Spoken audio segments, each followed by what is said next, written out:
Hi class, so in this video we are going to be talking about interpreting slope, specifically being able to talk about it from tables, graphs, and word problems. Today we're just going to conquer from graphs. So remember to pause the video when you see red words to write them in on your notes. So what is slope? Well, slope is that change in the location of an x in relationship to y when comparing at least 2 points. We've talked about slope. The letter for slope is m. And so the slope is that change in y over the change in x. I would also write this in your notes because this is something we're going to be using for the rest of this unit. All right, so when we're doing slope, we always put our y value on top and our x value on the bottom. And then when we're working with graphs, we always read them from left to right. This is really important because that helps us understand if the graph is increasing or decreasing. So here are the steps in using a graph. First, we must find the ordered pairs or good points. When we're thinking about good points, it's where we have that grid, and a good point is where the corner of a grid is. So a good point is it must be on the line we're looking at, and it must be on one of those corners, so then we can so we can get the slope accurate. Step 2 is we always count up or down first. That's our change in our y. Now we have to go up and down first. I like to draw triangles, and I'll show you that in just a minute. To kind of remind myself I have to go up or down first. Then third, we have to count the number to the right. So we go from our left point to our right point. Then we always write this as a fraction with that y value on top and the x value on the bottom.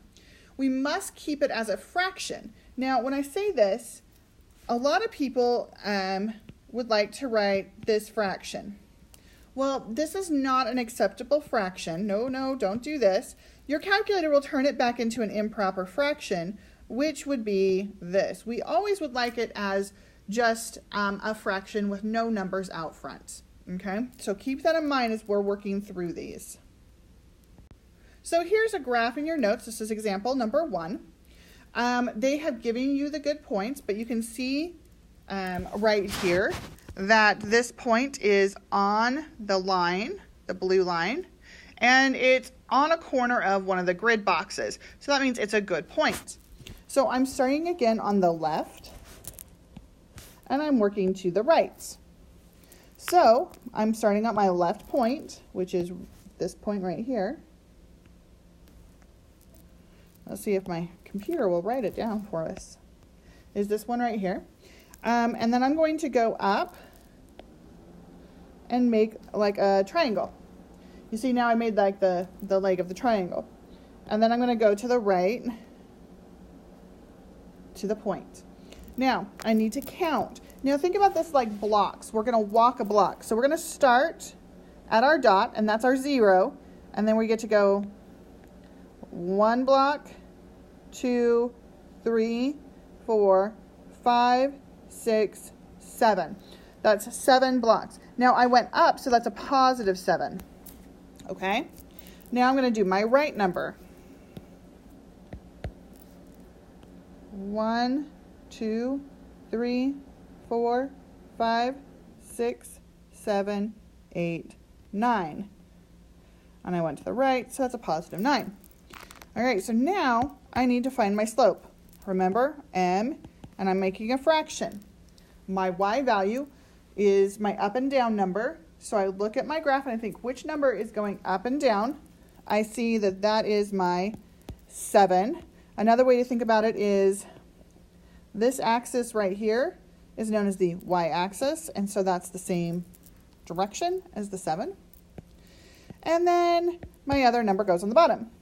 So now I take my calculator and see if I can simplify this answer at all. And no, I cannot simplify this answer. So this is the solution for the slope of this line. All right, well, let's try this line. I'm looking at it and it looks like there's no left point. So I'm going to start with the bottom point. Okay? I'm going to start at the bottom point. And I see that from the bottom one to the top one, I go up 1, 2, 3. I went up 3. But then I didn't go over at all. So I went over 0. Well, what's my fraction then? Well, m, and then I go, okay, well, my up number is 3, and my down number is 0. So type that into your calculator. Pause the video and type that into a calculator. You get out the message error. Well, you have to know when your calculator comes out error, that actually means the line is undefined. Okay? All right, let's try one more. I would like you to look at this one. There are no points on this one, so I'm going to give you the good points. Here's one on the line and on a corner, and here's one on a line and on a corner. Now pause the video and do this by yourself. All right, so I have gone through and solved this problem. Remember, when we're doing this, we do our up and down first. And so I went from my left point down 3 and to the right 2. So down means negative. And so I have a -3 over 2. I cannot simplify that, and so that's how it's going to state. I will not accept the slope of -1 and 1/2. Remember, we have to keep it as an improper fraction or with our big number on the top if that happens. All right, guys, I hope this helped you. I'll see you in class. Bye.